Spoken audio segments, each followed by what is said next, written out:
lu tax suma yeboo di la ñaanal yoo yaay ñàkk rek. guléet li di am ci marché Sandaga 1994 lañu gëj a gis grève ci bile marché commerçant wu marché Sandaga mer ak ñëkk lañu yeewoo tey ngir tàmbali seen grève ci altine bi ba àllarba li koy firndeel nag mooy cantine ak boutique yu ñu tëj banque seen loxo bañ a liggéey. pour ñoom nag li waral li mel day dellu ci juuti yi nguuru Sénégal gi yokk te teguñu ko ci yoon ak ñàkk kaaraange ak set fii ci marché Sandaga. nguuru Sénégal nag seeni lay mooy ñi di commerçant Sandaga seeni activité tënkuwul ci sartu jënd ak jaay pour commerçant yooyu nag lay bi nguuru Sénégal teg yenuwul maanaa ndax ci ñoom am na ay GIE ak ay société à responsabilité limitée te it ñu ngi def seen loxo ci koom réew mi. ñun commerçant yi li ñu naqari mooy ñun port bi mooy Sénégal te Sénégal bu fekkee ni port bi dafa metti bépp képp ku dëkk ci Sénégal ci loolu ci yow problème boobu ci nga bokk muy employé bi muy ki nga xam ni dafa dëkk ci réew mi dox jëndul jaayul sax ci la bokk te ñun état bi lim ñu bëgg a teg ñun àttanuñu ko léegi nag looloo tax ñun tey ñu jël décision boo xam ni dañuy fermer suñu boutique yëpp toog déglu ko ba ñu wax ak ñun ñu wax ni ko lii moo ñu naqari mooy tey képp ku seetaan lii ba mu jàll ku daan jënd mayonnaise 1500 di nga ko jënd 5000 ku seetaan lii ba mu jàll ku daan jënd saako ceeb 20000 francs di nga ko jënd 30000 ku seetaan lii ba mu jàll boo tabaxatee sa kër dootoo mën a jënd électricité dootoo mën a jënd polémique dootoo mën a def dara ku seetaan lii ba mu jàll ñu dëkk ca àll ba sax xam ne dañuy defar ay affaire maraîchage di bay pompage yi ñuy dugal ci biir teen yi sax commerçant yi ñoo koy importer di ko indi fii ci dëkk bi kon nag looloo tax ñun ñuy xeex bu doon ñun dong la bu ñu état bi ne yokk leen port bi dañ koy yokk ndax ñun bu ñu jëndee téeméer mën nañoo jaay juróom fukk waaye képp koo fi gis mbooloo mi topp sa ginnaaw moo ëpp fuuf yow li lay jariñ te ñun ku feebar ñun ñoo lay faj ku lu fi waaye def rek fii ci réew mi ñun ñoo koy def te tey état bi nag lim ñu bëgg a teg ñun attanuñu ko ñun commerce port bi li ñu teg mooy bépp conteneur bu ñëw ci port bi ndax nee na ñun jànguñu ay innocent lañ informel bi ñun ay innocent lañ jànguñu xamuñu dara mu ne léegi képp ku ñëw ci port bi nga indi sa conteneur da ngay def formel te ñun luy formel koo fi gis dëkk ba la jógee ñëw indi di jaay jël fukki dërëm ak juróomi dërëmam di bay ba tabax ba jël magasin bi ibbi ko bu jëlee magasin bi ibbi ko di ci liggéey nga xëy di jënd si dugg ko wàcc te ñu xëy tale na ngay def affaire formel te ñun xamuñu luy formel ay taxi yoo xam ne ba ñun taxi ndax ku dëkk ci réew da ngay fay taxi ñun ñu ngi fay taxi toujours ay at ba ma juddoo sama yaay daan commerce sama papa daan commerce man maa ngi ci 42 ans ci commerce laa xam xaw ma jàng xaw ma leen jënd ak njaay laa xam kon sama papa bu doon fay taxi ba tey du ma egsi fii kon këram nangu nañ ko li ñu met si taxi mooy dafa seer yokk bi dafa jéggi doyoo dañ ko pilis 5 fois du attanuñ ko bu ko fi def di nga torox ba pare mu ne xale yi ambulant yi dina jël bépp xale yi daan tey ñu jaay suñu ceeni ñun jigéen ñi jox leen ñu dem di dajaloo 5 personnes jëndi conteneur nee nañ xale yooyu dootuñu demati di jëndi conteneur di ko indi ci réew mi te Sénégal dara amu fi loolu moo tax ñu bëgg ñu bëgg ñu dimbali ñu ci réew mi dimbali ñu ci askan wi ndax ñun loolu lañ am te ci dëkk bi lañ dëkk mënuñu tuxu waaw amul voilà marché bee ngi lakk marché bi amul kaaraange ndox maa ngi taa nangu place yi foo dem amoo mbalin mi ngi ci biir marché mi loolu métti na ci ñun tey jii ñu lay tax foo gaare sa oto sax tey ñii commerçant yi ñi ngi nii di wër ma ku fi am oto sax amoo parking doo ko gaare te ñun ñi ngi fay impôt dafay juuti dafay patente port bi li ñuy fayu Gambie gi gën a tuuti gi dañuy pilis 4 fois 5 fois te ñun ñëpp Afrique lañ dëkk te ñun amuñu benn problème xanaa tëj ba Macky Sall wooñu ñun soxla wuñu directeur douane Macky Sall lañ soxla mu wax ak ñun ñu xam ñun ñooy kan ñu Macky Sall lañ soxla Macky Sall président lañ soxla Macky Sall lañ soxla rek mu wuy suñu xam ne ñun ay doomam lañ ñun ci réew mi lañ dëkk amuñu fu ñu jëm mënuñu daw mënuñu naaw fii lañ am si réew mi soxlawuñu feneen te réew mi ñoo ko moom bu ñëwee ànd ak ñun ñu ànd ak moom jàppale ko defar réew mi su ko mënul nag ñun nii la ñuy dëkkee ba koroog mu ñuy wuyu inshallah rabbi. Bon, on a fermé. Le mot d'ordre de grève, c'est que on a eu des malentendus entre nous et la direction de la douane du Sénégal. Parce que souvent, ils nous disent que nous sommes des informels. Bon, l'informel, pratiquement, ça n'existe pas. Il y a le formel, il y a l'informel. Et l'informel, comme on l'entend ici au Sénégal, c'est-à-dire nous sommes formels dans notre domaine. C'est-à-dire nous sommes des GIE, il y a aussi des sociétés à responsabilité limitée. Donc nous sommes formels. Les taxes, on les paye. On a toujours payé nos taxes. Il y a des droits de douane que nous payons. Eux, ils veulent augmenter. Maintenant, la façon d'augmenter, c'est ce que nous ne nous arrange pas. On a été d'accord sur certains principes. Il y a de cela 1 à 2 mois, ils avaient dit d'augmenter à chaque conteneur 1 million de francs. On l'avait fait. Maintenant, quand on a décrété un mot d'ordre de 3 jours de grève, ils ont compris qu'il fallait quand même passer au-dessous pour essayer de dire aux gens que vous pouvez maintenant déposer vos dossiers et essayer qu'on va payer une autre taxe. Mais nous ne sommes pas d'accord là-dessus parce que nous voulons que les choses soient claires, que nous parlons au nom de tous les commerçants, que nous devons nous mettre sur une table, essayer de discuter comment on va essayer de trouver une entente pour travailler. Parce que nous, depuis pratiquement plus de 20 ans, vous n'avez jamais entendu un commerçant qui va en grève. Si nous nous levons, c'est parce que nous avons été boostés. Nous sommes vraiment au-dessus du mur. Maintenant, nous sommes tellement marginalisés que nous aussi, nous avons nos droits. Nous faisons partie de ce pays et nous sommes le premier levier de l'économie de ce pays. Donc il faut qu'ils comprennent que nous ne sommes pas ici parce que nous ne savons absolument rien du tout. Nous étions des vendeurs à la sauvette. On a avancé jusqu'à être un importateur. Ce n'est pas n'importe quoi. Donc il faut qu'ils sachent que nous sommes des entrepreneurs. Nous sommes plus entrepreneurs que qui que ce soit. Nous entreprenons nos familles, les salariés, nos parents. Nous sommes les parents pauvres du Sénégal, malheureusement. C'est ce qui se passe au niveau du Sénégal. Maintenant, ce que nous voulons, c'est qu'ils nous appellent, qu'on essaye de trouver un terrain d'entente et qu'ils laissent leur façon de faire, qui, selon moi, n'est pas une façon de faire. Parce que si vous êtes responsable, vous devez appeler les gens et qu'on discute autour d'une table pour trouver les moyens de pouvoir booster ce pays et de lever cette économie. Et l'économie, qu'ils disent que l'économie doit partir des PME, alors que nous faisons partie des PME. Parce que le Sénégal, l'entreprise pratiquement ne vaut rien du tout. Il n'y a que le commerce qui est là, l'importation. Maintenant, si vous voulez que les importateurs augmentent plus de 6 millions de francs sur un conteneur, donc les prix vont flamber. Si les prix vont flamber,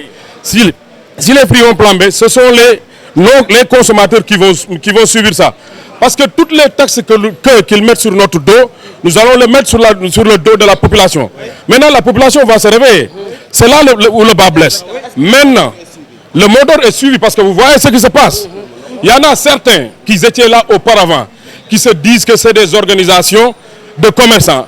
Eux, ils ne sont plus en fonction. C'est nous qui sommes les commerçants. Eux, ce qu'ils doivent connaître, c'est d'essayer de nous appeler, essayer de parler avec nous, qu'on trouve un mode. Mais pratiquement toutes les cantines sont fermées.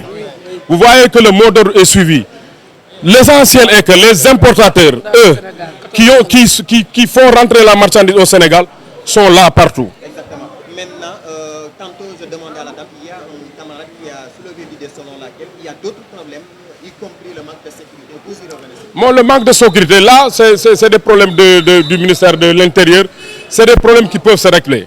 Mais le manque de sécurité qui se situe au niveau d'un marché, pratiquement les communautés rurales peuvent les régler. C'est-à-dire la mairie, les trucs comme ça peuvent régler ça.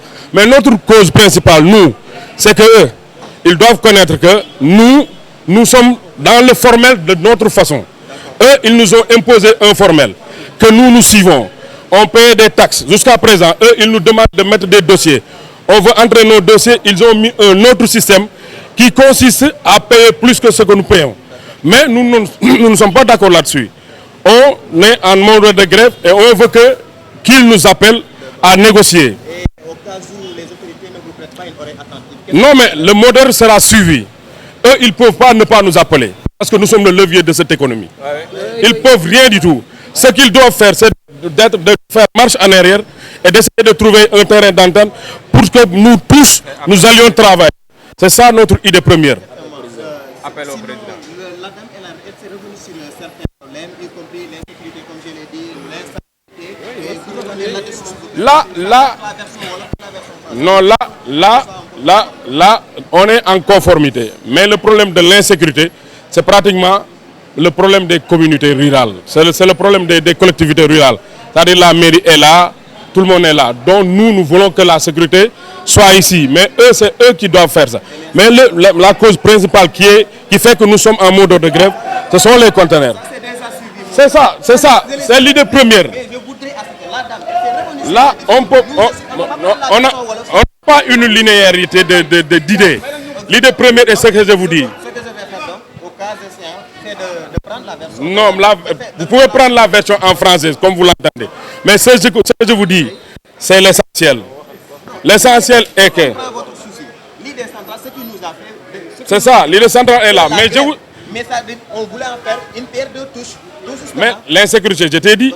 Maintenant, les solutions, c'est pas... L'insalubrité, je te l'ai dit. La solution, c'est pas à nous de prendre cette solution-là. Nous... Bien sûr, nous revendiquons ça. Voilà, mais plus de sécurité. On l'a déjà dit, plus de sécurité. Partout pareil. Tout le territoire sénégalais, là on le demande. Mais nous, ce qui nous intéresse principalement, ce sont les conteneurs. Et les conteneurs, c'est le levier du commerce sénégalais. C'est ça l'essentiel. El Hadj Mbaye Faye. El Hadj Mbaye ñu bëggoon a xam lan moo sabab grève bi nga xamante ne moom ngeen tàmbali tey. sababu grève bi mooy ñun ay commerçant yu ndaw lañu dañoo am ay kilifa ñu ne suñu gannaaw boot ñi ñu ngi leen di ñaanal yàlla combat bi ñu am ci ndam bu baax ndax ñoom buñ ci amee ndam rek suñu ndam la parce que ñun si ñoom lañ yaakaar te ñun tamit dafa am ñu yaakaar su ñun ndax commerçant benn boo gis rek mun naa laa wax ma ngay dundal juróomi nit lu mu gàtt dundal na juróomi nit ci loxoom waaye li muy dundal ci loo xamante ni mooy famille ak ñu ko yaakaar moo ëpp fuuf kon donc li ñu am ci lii bariwut buñ ko bëggee lañ doon jaayee ñu koy dédouaner bagage ñun kan la ñuy jaay ñun Sénégal ñoo amaat problème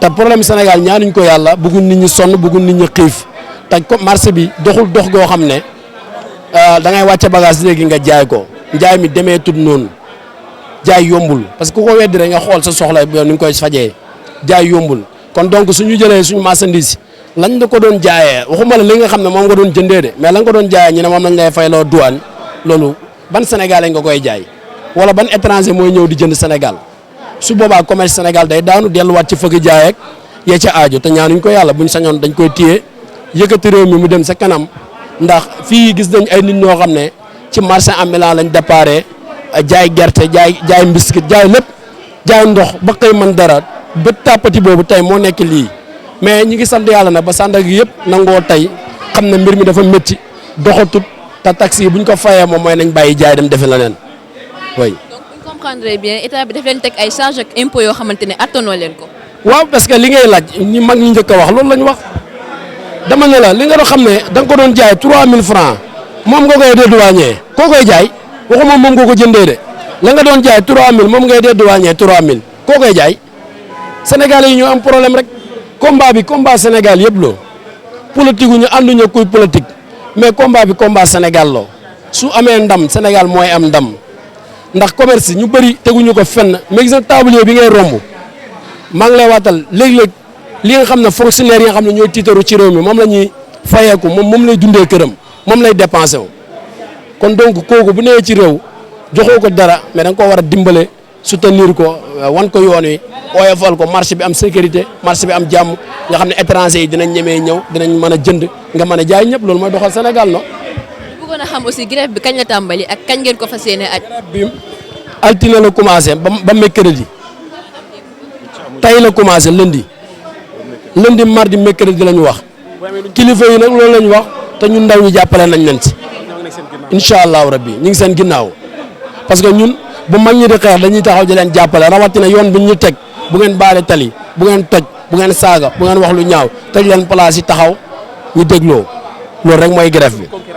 waaw li fi xew dafa yomb parce que douane dañoo teg loo xam ne bépp kuy commerçant moo xam tablier ba ci tablier bi gën a ndaw da nga koy yëg parce que daf ñoo teg taxe yoo xam ne ñun mënuñu koo fay wala boog suñ ko fayee suñ ko génnee ba dugal ko suñu place dootuñu ko mën a jaay wala suñ ko jaayee client bii nga xam ne moom mooy jënd mooy consommateur bi du ko mën a jënd waaw loolu moo waral ñuy xeex tey parce que dañoo teg ay taxes yoo xam ne mënuñu koo fay kenn mënu koo attan loolu moo waral grève bi tey moo tax ñëpp tëj waaw pratiquement soo xoolee Sandaga ba Sandaga jeex amul kenn ku ubbi waaw. nga jàpp ne nguuru Sénégal dafa am ñi muy jàppale ci suuf di leen suuxal yéen ñi nga xamante ne yéenay commerçant wu Sandaga yi. waaw loolu moom xamuñu si lu bëri parce que ñoom ñoo xam li tax ñu kii parce que man li ma jàpp mooy nguuru Sénégal dañoo amul xaalis tey xool na ba xool xam ne Sénégal amul fenn fu mu koy jaarale fu dul si commerce bi moo tax mu bëgg koo naxasal waaye nañu waxante dëgg am na loo xam ne ñun mënuñu ko te duñ ko mës a def mooy lan yokk douanier bi ñuy yokk loolu mënut a nekk loolu mënul nekk nañ ci dellu ginnaaw balaa ñoo def leneen ak leneen ndax bu ñu teree jaay wala ñu teree ñu jënd wala ñu delloo dëkk ba loolu mënut a nekk dinañ fi wàcc def fi leneen ak leneen te loolu xajul suñu diggante waaw. mu mel ni grève bi tàmbali ngeen ko tey jëmale àllarba ñu bëggoon a xam bu weesoo àllarba boobu noonu nekk réaction amul lan mooy doonaat seen réaction bi ci topp. waaw su àllarba bu ñu demee ba àllarba amuñu solution dinañ xool neneen ak neneen parce que plan yi moom du jeex ndax nit ki moom lu mu def ba xas ba taxaw ci gis ne amul kii day ci xool leneen lu mu defaat rek fii ba keroog muy faju rek dinañ am chaque jour ak lu ñuy indi ba keroog muy faju. waaw tëjub kantin bi daal li ko sabab mooy commerçant yi dañoo dem ba mënatunoo dem ñu taxaw kuy dem nag ba xamatoo foo jëm da ngay dellu fa nga jóge woon loolu moo ñu dal parce que dem na ba mënatunoo dem ñoo bëgg a dellu fa ñu jóge woon commerce bi doon na dox ñëpp di am jàmm mais ñëpp xam na ne commerce bi léegi dafa metti parce que la ko waral metti mooy douane bi cher na soo indee conteneur pour nga fay ko day jafe conteneur ba doon fay 6 millions léegi yaa ngi fay 10 millions kon nag bu fekkee da ngaa fay 6 millions ba yaa nga fay 10 millions mais kan mooy perte mais consommateur bi parce que wax yi boo jëndee wax di ko jaayee 4000 ba nga xëy ba ko jaay ndaw si ki koy jënd si 7500 est-ce que dina ko jënd est-ce que dina ko man kon dëkk bi metti na te commerçant yi ñoo yor dëkk bi il faut état xam ne commerçant yi ñoo yor dëkk bi kon nañu état gestu bàyyi nu xel man damay jaay oto mais oto yu ma daan fay 2 millions maa ngi fay 2 millions 500 3 millions kon nag affaire bi yabu état ñëw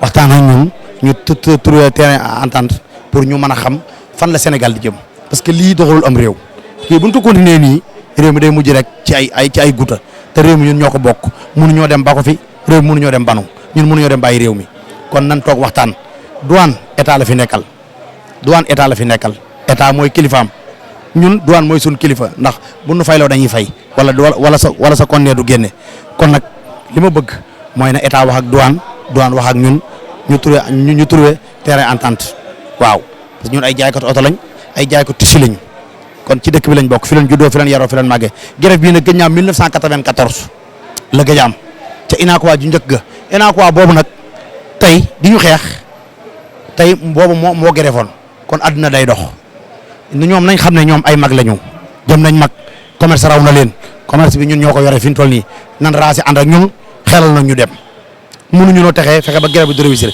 grève bi moom réussir na ñoom daa am fu ñu far ñun nag faruñu fenn ànduñoo kenn bu wote jotee ñu def wote ji waaye nag bu liggéey jotee dañuy liggéey xeexuñu sàccuñu fenuñu li ñu yor ñoo ko moom dañuy daan suñu doole am nañu war a dem ci gaal yi demuñu ci gaal yi am nañu war a dem ci géej gi demuñu ci géej gi ñu ngi toog fii daan suñu doole muy méttee ko jóg waaw kon nag ñëpp xam ne lii Sénégal la kii jaay gerte jaaf sax bokk na ci grève bi te ñetti fan la bu fekkente terrain bi tourné na entente ñu baax bu fekkee tourné ko 1 mois lañ jëm wasalaam. seenub déggoo ak nguurum Sénégal nag jàpp nañu ni ci waxtaan wu yaatu rekk lañu ko mën a amee ngir saafara ñàkk déggoo bile. lu tax su ma yeboo di la ñaanal yoo yaay